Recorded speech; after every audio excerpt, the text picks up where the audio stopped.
అల్లూరి సీతారామరాజు రాజు జిల్లాలో ప్రపోజ్ చేస్తున్న pumped storage project, ఈ హైడ్రో ప్రాజెక్ట్స్ గురించిన ఒక డిస్కషన్స్ ఇక్కడ జిల్లా యంత్రాంగం ప్లస్ ఈ ప్రాజెక్ట్ ఇంప్లిమెంట్ చేస్తున్న నెట్ క్యాప్ సంస్థ వాళ్ళ మధ్యలో ఉంటున్న టెక్నికల్ ఇన్ఫర్మేషన్స్ అన్ని కూడా ఇవాళ దాదాపుగా లాస్ట్ ఒక 2 అవర్స్గా డిస్కషన్ చేయడం జరిగింది. దీనిలో నాతో పాటు ఎస్పీ గారు వచ్చారు, జాయింట్ కలెక్టర్ గారు and all the tahsildars and technical teams వచ్చారు. ఈ స్పెసిఫిక్ ఈ ప్రాజెక్ట్ గురించి వివరంగా జిల్లా యంత్రాంగానికి చెప్పడానికి కోసము ఎండి నెట్ క్యాప్ కమగర్ బాబు గారు స్వయంగా రావడం జరిగింది. ఆయనతో వాళ్ళు జనరల్ మేనేజర్ అండ్ ఈ ప్రాజెక్ట్స్ అన్ని కూడా డిజైన్ చేసిన కన్సల్టెంట్ వాళ్ళందరూ కూడా మనతో ఉండడం జరుగుతుంది. సో ఈ ప్రాజెక్టు మొత్తం మనకుంటున్న 3 జీవోలో కవర్ అయిన విషయాలన్నీ కూడా చాలా డీటెయిల్గా డిస్కస్ చేయడం జరిగింది. సో దీంట్లో ఓవరాల్గా మనం ఈ 5 ప్రాజెక్ట్స్ 3 జియోస్లో ప్రపోజ్ చేసిన 7,100 మెగావాట్ గురించిన ప్రాజెక్ట్స్ ఎక్కడెక్కడ వస్తుంది, ఏ మండల్స్లో వస్తుంది, ఎన్ని విలేజెస్ దీంట్లో అఫెక్ట్ అవుతుంది, ఎంతమంది హౌస్ హోల్డ్స్ దీంట్లో అఫెక్ట్ అవుతున్నారు అండ్ ఎన్ని ల్యాండ్ సబ్మర్జెన్స్ కింద వస్తుంది, అంటే గవర్నమెంట్ ల్యాండ్ కానీ ఆర్ ఫారెస్ట్ ల్యాండ్ కానీ ఆర్ ప్రైవేట్ జరైతే ల్యాండ్స్ దీంట్లో ఎంత అఫెక్ట్ అవుతుంది అని ఒక క్లారిటీ ఇవ్వడం జరిగింది. సో మనకి స్పెసిఫిక్గా మనకి లాస్ట్ ఒక 3 monthsగా కూడా ఈ గుజ్జలి అండ్ చిట్టమలస ఈ 2 ప్రాజెక్ట్స్ గురించిన అపోహనాలు అండ్ వివిధ పోరాటాలు మీ అందరూ కూడా చూడడం జరుగుతుంది. దాని గురించి ఇంకా డీటెయిల్గా చూడడానికి కోసము ఇవాళ వాళ్ళు ఇంకా డీటెయిల్స్ తీసుకురావడం జరిగింది, టెక్నికల్గా కానీ ప్లస్ వాళ్ళకి యాక్చువల్గా మనకున్న ప్రైమరీ ఫేస్ వాళ్ళ ఫీజిబిలిటీ స్టడీలో చేసిన ఏ ఏరియా ప్రాజెక్ట్ అఫెక్ట్ అవుతుందని ఇన్ఫర్మేషన్ మనకి ఇవ్వడం జరిగింది. సో గుజలి ప్రాజెక్ట్ని చూస్తే దానిలో 3 హ్యాబిటేషన్స్ ఆ 3 హ్యాబ్లెట్స్ 3 డిఫరెంట్ జీపీస్ నుంచి అఫెక్ట్ అవ్వడం జరుగుతుంది. సో దాంట్లో దూదికొండ అని ఒక గ్రామము, ముసిరిగూడ అని ఒక గ్రామము, చిప్పపల్లి అని గ్రామము, ఇరగై, లోతేరు, గుమ్మకోట ఈ 3 జీపీస్ నుంచి ఉంటున్న ఈ 3 గ్రామాలు ఈ ప్రాజెక్ట్ ఈ గుజలి ప్రాజెక్ట్లో అఫెక్ట్ అవ్వడం జరుగుతుంది. సో దాంట్లో ఎన్ని ఏకరాలు దీంట్లో అఫెక్ట్ అవుతుందని చూస్తే ఈ 3 గ్రామాలు 3 హ్యాబిటేషన్స్ కలిపి 633 ఏకరాల వరకు సబ్మర్జెన్స్ అఫెక్ట్ అవుతుంది అని చెప్పడం జరుగుతుంది. సో దాంట్లో అడవి ల్యాండ్లో చూస్తే ఓన్లీ 93 ఏకరాలు అఫెక్ట్ అవుతుంది అండ్ నాన్ ఫారెస్ట్ మేబీ కొన్ని గవర్నమెంట్ ల్యాండ్స్ ఉండవచ్చు ఆర్ ప్రైవేట్ ల్యాండ్స్ ఎక్కువ ఉండడం జరుగుతుంది. దాంట్లో 540 ఏకరాలు నాన్ ఫారెస్ట్ ల్యాండ్స్ దీంట్లో సబ్మర్జెన్స్ కింద పోతుంది. సిమిలర్గా చిట్టమలస ప్రాజెక్ట్లో 2 హ్యాబిటేషన్స్ అఫెక్ట్ అవుతుంది, దుమ్రి వలస అని ఒక గ్రామాలు అండ్ మజ్జి వలస అని ఒక గ్రామం. పేరు చిట్టమలస అని ప్రాజెక్ట్ ఉంటున్నప్పుడు కూడా చిట్టమలసలో ఎలాంటి ఇంపాక్ట్ లేదు. ఈ 2 గ్రామాలు నేను చెప్పిన దుమ్రి వలస కానీ మజ్జి వలస 2 గ్రామాల వరకు అఫెక్ట్ అవ్వడం జరుగుతుంది. ఇది 2 కూడా బూర్జా గ్రామ పంచాయతీ సంబంధపడ్డది. ఇది కాకుండా దెర్ ఇస్ నో అదర్ గ్రామ పంచాయతీలో కానీ వేరే ఎలాంటి హ్యాబిటేషన్స్ దీంట్లో అఫెక్ట్ అవ్వడం లేదు. మనం ఈ డిఫరెంట్ టైమ్స్ లాస్ట్ 2-3 monthsలో మనం డిఫరెంట్ పోరాటాల్లో చూస్తే ఒక 6 డిఫరెంట్ పంచాయతీస్ నుంచి సర్పంచ్లు వచ్చి ఇక్కడ నాది కూడా అఫెక్ట్ అవ్వచ్చు అని ఒక అపహరణలో వాళ్ళు వచ్చి పోరాటంలో పాల్గొనడం జరిగింది. దానిలో పినకోట పంచాయతీ, వలసి పంచాయతీ, వెంగడ పంచాయతీ, దెన్ పెద్దకోట పంచాయతీ, బస్కి అండ్ సుంకరమెట ఈ 6 గ్రామ పంచాయతీ సంబంధపడిన ఎట్లాంటి ల్యాండ్స్ కానీ ఎట్లాంటి హౌసెస్ కానీ ఎట్లాంటి అడవి ల్యాండ్ కానీ దీనిలో అఫెక్ట్ అవ్వడం లేదు అని దీనిలో ఇప్పుడు మన జరిగిన డిస్కషన్స్లో క్లారిటీ వచ్చింది. ఇది కాకుండా ఒక 10 హ్యామ్లెట్స్ వివిధ ఈ 3 మండలాలు ఉంటాయి, డిఫరెంట్ ఒక హ్యామ్లెట్స్ నుంచి కూడా ఈ పోరాటాల్లో పాల్గొంటున్నారు. దానికి కారణాలు ఏంటి, మనం ఒక సర్వే కోసం ఒక పర్మిషన్ ఇవ్వడం జరిగింది. అంటే ఇది సర్వే కేవలం అక్కడ ఉంటున్న అండర్ గ్రౌండ్ పైప్ లైన్స్ వెళ్ళడానికి కోసము ప్లస్ అక్కడ ఉంటున్న ఏరియా సబ్మర్జెన్స్ గురించిన సర్వే చేయడానికి కోసము అక్కడ వాళ్ళు కంట్రోల్ పాయింట్స్ అంటే ఒక చిన్న హద్దు పెట్టేసి జీపీఎస్ కంట్రోల్ పాయింట్ పెట్టుకోవడానికి కోసం ఇచ్చిన పాయింట్స్. దీంట్లో దానివల్ల కూడా చాలా మంది విలేజర్స్ ఈ పాయింట్స్ ఎక్కడెక్కడ పెట్టారో అది కూడా సబ్మర్జెన్స్ కింద పోతుంది ఒక అపహరణలో పోరాటంలో పాల్గొనడం జరిగింది. సో అట్లాంటి విలేజెస్ 10 విలేజెస్ ఉన్నాయి. దాంట్లో తాంగులగూడ, కగు వలస, then Toradangi Valasa, then Landiguda and Antiparti, Addumanta, Bhimavaram, Sankuparti, Devarapalli and Kakarapadu ఈ 10 హ్యామ్లెట్స్ సంబంధపడిన సర్వే కేవలం సర్వే కోసం మనం ఇచ్చిన పర్మిషన్స్ మాత్రమే ఉంటాయి కంటే అక్కడ ఎట్లాంటి సబ్మర్జెన్స్ ఏమీ లేదు. అట్లాంటి ఆ విలేజెస్లో ఎట్లాంటి హౌస్ హోల్డ్ లెవెల్లో వాళ్ళ ఇల్లు ఈ ప్రాజెక్ట్ లో కూలిపోవడం కానీ ఎట్లాంటి ఇంపాక్ట్ ఉండలేనా ఈ 10 జీబీస్ ఉన్నాయి. ఇక్కడ కేవలం అండర్ గ్రౌండ్ పైప్ లైన్ పోతుంది. ఈ అండర్ గ్రౌండ్ పైప్ లైన్ గురించి కూడా ఇక్కడ టెక్నికల్ టీమ్ తో డిస్కస్ చేయడం జరిగింది.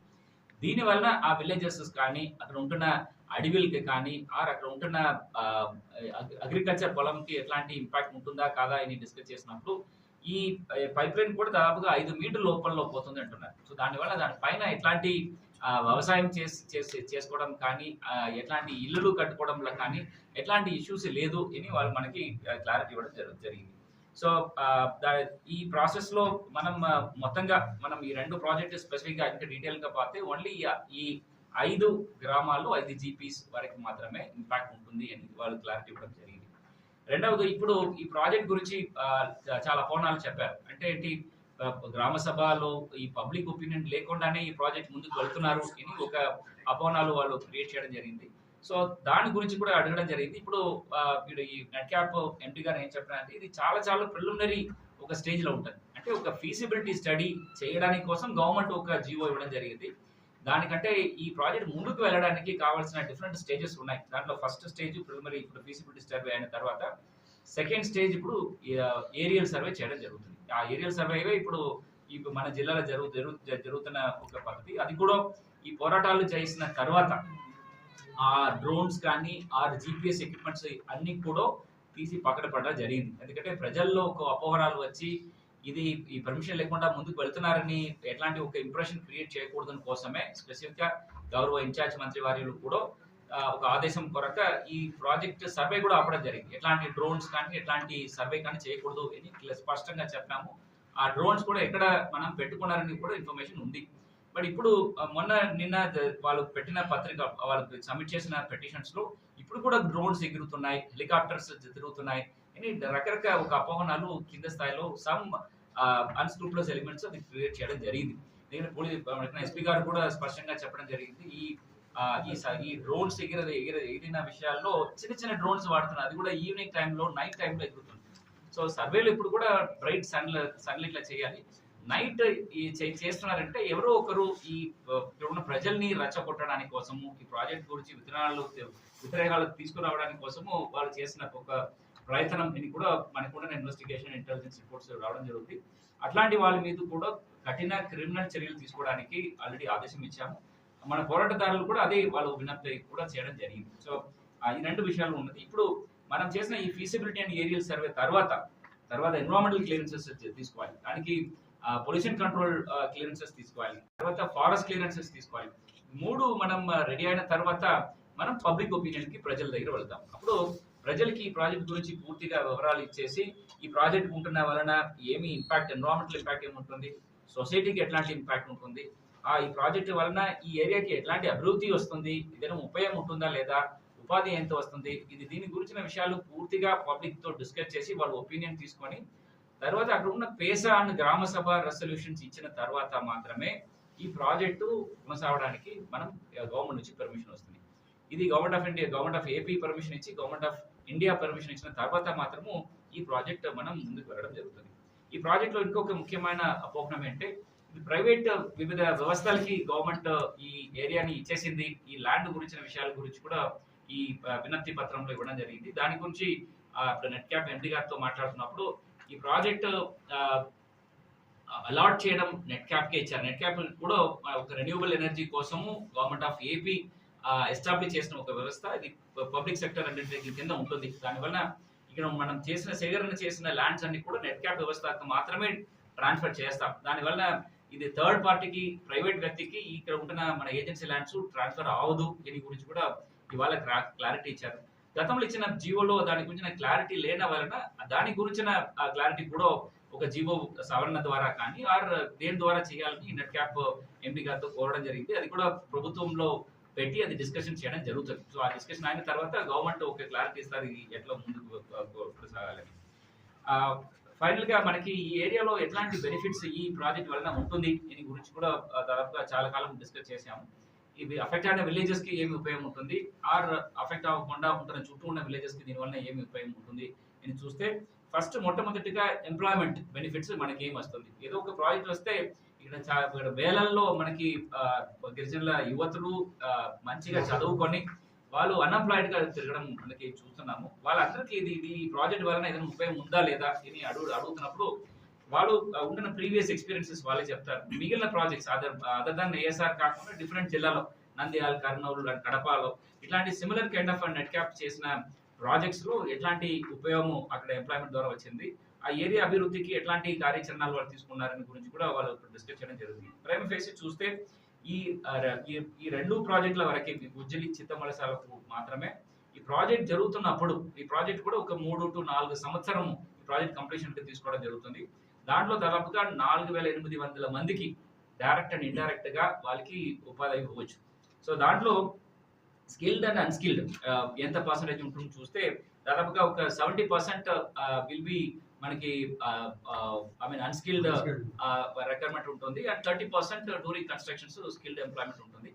పోస్ట్ కన్స్ట్రక్షన్స్ దాదాపుగా ఒక 400 మందికి అక్కడ పర్మనెంట్ గా ఎంప్లాయ్మెంట్ ఉండవచ్చు. సో దాంట్లో దాదాపుగా 70% స్కిల్డ్ ఉంటారు, 30% అన్స్కిల్డ్ ఉంటారు. సో ద రేషియో కన్స్ట్రక్షన్ అప్పుడు అన్స్కిల్డ్ పర్సన్స్ కి ఎక్కువ ఉపాధి వస్తుంది, కంప్లీట్ అయిన తర్వాత స్కిల్డ్ పర్సన్స్ కి ఎక్కువ ఉంటుంది. సో దీంట్లో గతంలో జరిగిన ప్రాజెక్ట్స్ కంటే ఈ ప్రాజెక్ట్స్ లో ఎట్లాంటి ఉత్తరవాదం మీరు ఇవ్వగలుగుతారు, మీరు రాతపూర్వకంగా కానీ ఒక కమిట్మెంట్ ఇవ్వగలుగుతారని మనం అడగడం జరిగింది. వాళ్ళు కూడా ఖచ్చితంగా రాతపూర్వకంగా ఈ ఏరియాకి ఎంత ఉపాధి ఇవ్వవచ్చు, ఎస్పెషల్లీ ఎఫెక్టెడ్ ఏరియాస్ ఈ నేను చెప్పిన ఇది 5 జీపీలో ఉంటున్న 5 గ్రామ పంచాయతీలో ఉంటున్న 5 హ్యామ్లెట్స్ కి ఎన్ని ఎంప్లాయ్మెంట్ ఇవ్వచ్చు అండ్ అక్కడ ఉంటున్న యువతులకి కావాల్సిన స్కిల్ డెవలప్మెంట్ చేసి ఈ స్కిల్డ్ మ్యాన్ పవర్ కు కూడా వాళ్ళకి ఎట్లాంటి ఉపాధి ఇవ్వచ్చు గురించి కూడా చర్చలు చేశాము. దానికి కూడా వాళ్ళు కమిట్మెంట్ ఇస్తున్నారు. ఖచ్చితంగా త్రూ డిస్ట్రిక్ట్ అడ్మినిస్ట్రేషన్ ద్వారానే ఈ ఎంప్లాయ్మెంట్ కూడా ఎస్పెషల్ అన్స్కిల్డ్ ఎంప్లాయ్మెంట్ తీసుకున్నప్పుడు స్కిల్డ్ ఎంప్లాయ్మెంట్ తీసుకున్నప్పుడు ఈ పిఓహెచ్డి అండ్ జిల్లా యంత్రాంగం ద్వారానే ఈ ఖచ్చితంగా లోకల్ ట్రైబల్స్ కి ఇక్కడ ఇస్తాము అని కూడా ఒక కమిట్మెంట్ ఇవ్వడం జరిగింది. ఇది కాకుండా ఈ ప్రాజెక్ట్ వలన మనకి స్థానికంగా ఎట్లాంటి అభివృద్ధి వస్తుంది అని అడుగుతున్నప్పుడు వాళ్ళు అక్కడ ఉంటున్న ఈ 5 గ్రామాలు కానీ చుట్టూ ఉన్న గ్రామాల్లో ఉంటున్న కనెక్టివిటీ గురించి రోడ్స్ స్పెసిఫిక్ గా వాళ్ళు సంస్థ ద్వారా నెట్ క్యాప్ ద్వారా ఉంటున్న సంస్థ ద్వారా వాళ్ళ నిధులతోనే అక్కడ రోడ్లు కానీ ఇంటర్నల్ రోడ్స్ విలేజెస్ లో ఉంటున్న ఇంటర్నల్ రోడ్స్ కానీ అక్కడ ఉంటున్న culverts and high level bridges ఎక్కడైనా ఉంటే దాని గురించిన ఇనిషియేషన్స్ కానీ, తర్వాత ముఖ్యంగా త్రాగునీటి సమస్యస్ ఉంటున్న లొకేషన్ మనకి అనంతగిరి, హుకుంపేట అండ్ అరకవెల్లో చూస్తే ఇట్లాంటి హ్యాబిటేషన్ దూర ప్రాంతంలో ఉంటున్న హ్యాబిటేషన్స్ లో త్రాగునీళ్ళ సమస్య గురించి స్పెసిఫిక్ గా ఈ పైప్ లైన్స్ ఎక్కడెక్కడ పోతుందో మనకున్న అప్పర్ రిజర్వాయర్ లోయర్ రిజర్వాయర్స్ ఉంటున్న పైప్ లైన్స్ ఎక్కడ పోతుందో దాంతో పాటు డ్రింకింగ్ వాటర్ కి స్పెసిఫిక్ గా ఒక పైప్ లైన్ వేసి ఆ విలేజెస్ అన్ని కూడా పర్మనెంట్ గా 24/7 నీళ్లు ఇచ్చిన ఒక కార్యక్రమం ఏర్పాటు చేయగలుగుతారా అని ఇప్పుడు అడగడం జరిగింది. దాని గురించి కూడా టెక్నికల్ గా వాళ్ళు ఫీజిబిలిటీ ఉంది అని చెప్పడం జరిగింది. ఎట్లా మనకి సత్యసాయి వాటర్ కానీ మనం మారేడుమల్లి కానీ డిఫరెంట్ సెలూరులో మనం ఇప్పుడు ఇస్తున్నాము, సిమిలర్ లైన్స్ లో ఈ పాయింట్స్ లో కూడా ఇక్కడ ఈ ఏరియా అభివృద్ధిలో ఇక్కడ ఉంటున్న 5 గ్రామ పంచాయతీలో ఉంటున్న విలేజెస్ కానీ కూడా శాశ్వతంగా ఈ త్రాగునీటి సమస్యని మనం పూర్తిగా అరికట్టవచ్చు అని కూడా వాళ్ళు ఆమోదం ఇవ్వడం జరిగింది. ఇది కాకుండా మనకి అక్కడ ఉంటున్న అంగన్వాడీస్ కానీ ఆ స్కూల్స్ లో కావాల్సిన పక్కా బిల్డింగ్ లేని పక్షంలో దానికి కూడా పక్కా బిల్డింగ్ ఇస్తాము అని వాళ్ళు కమిట్మెంట్ ఇచ్చారు. కాకుండా మనకి ట్రైబల్స్ కి కావాల్సిన ఈ కమ్యూనిటీ హాల్స్ ఈ 5 గ్రామ పంచాయతీ మనం ఏమేమి చెప్పాను, ఇరగై గ్రామ పంచాయతీ కానీ, లోతేరు కానీ, గుమ్మకోట కానీ, బూర్జా కానీ ఈ గ్రామ పంచాయతీలో సంబంధపట్టిన కమ్యూనిటీ హాల్స్ కానీ అక్కడ కావాల్సిన అంగన్వాడీస్ కానీ స్కూల్స్ కానీ దీనికి కూడా పక్కా బిల్డింగ్స్ కూడా ఈ ప్రాజెక్ట్ ద్వారా నెట్ క్యాఫే సంస్థని చేస్తాము అని వాళ్ళు కమిట్మెంట్ ఇవ్వడం జరిగింది. ఫైనల్ గా ఈ ఏరియాలో అఫెక్ట్ అయిన విలేజెస్ స్పెసిఫిక్ గా నేను చెప్పిన ఇది 5 హ్యాబిటేషన్స్ చూస్తే ఓన్లీ 64 హౌసెస్ మనకి మూపు కింద వస్తుంది. ఎందుకంటే ఈ ప్రాజెక్ట్ ఇనిషియల్ గా ప్రపోజ్ చేసినప్పుడు ఒక అలైన్మెంట్ ఉంటుంది. ఇక్కడ ఉంటున్న ఫీల్డ్ లో వాళ్ళు చేసిన ఫీజిబిలిటీ స్టడీలో ఎక్కడెక్కడ విలేజెస్ ఎఫెక్ట్ అవుతుందో అంటే హ్యాబిటేషన్స్ వాళ్ళ ఇల్లు మూపు కింద వస్తుందో అదన్నీ కూడా అలైన్మెంట్ చేసుకొని వెరీ మినిమం ఇంపాక్ట్ దగ్గర తీసుకురావడం జరిగింది. దాంట్లో ఈ 2 ప్రాజెక్ట్స్ కలిపి ఓన్లీ 64 అంటే 12 houses in Dudikonda and 52 houses in Musiriguda ఈ 2 విలేజెస్ ఈ 64 హౌసెస్ వరకే మూపు కింద మనం ఖాళీ చేయాల్సిన పరిస్థితి ఉంటుంది. వాళ్ళకు కూడా మన చట్ట ప్రకారం ఉంటున్న relief and rehab resettlement and rehab ఏమేమి కావాలో దానికి ఉన్న ప్యాకేజెస్ వాళ్ళకున్న లైవ్లీహుడ్ కూలిపోయినదికి ప్లస్ ట్రాన్స్పోర్టేషన్స్ అన్ని కలిపి దాదాపుగా 6 to 7 లక్షల రూపాయలు ప్యాకేజెస్ ప్లస్ వాళ్ళకి హౌసెస్ అండ్ అమ్యూనిటీస్ కలిపి అనదర్ ఒక 7 to 8 lakhs కలిపి దాదాపుగా 16-15 లక్షల రూపాయలు ప్రతి ఒక్క కుటుంబాలకి ఒక ఆదాయం వచ్చినట్టు, దీని ద్వారా ఒక కాంపన్సేషన్ వచ్చినట్టు ఈ R&R ప్యాకేజెస్ కూడా వాళ్ళు ఇవ్వడానికి వీలు ఉంటుందని చెప్పడం జరుగుతుంది. వాళ్ళకి కొత్త ఇల్లు కానీ అక్కడ ఉన్న కమ్యూనిటీస్ కూడా స్కూల్స్, అంగన్వాడీస్ ఎక్కడ కావాలో అక్కడ కూడా కట్టి ఇస్తాము అని కూడా ఈ కార్యక్రమం ద్వారా మనకి చెప్పడం జరుగుతుంది. అలాగే ఈ ప్రాజెక్ట్ ఈ మీటింగ్ తర్వాత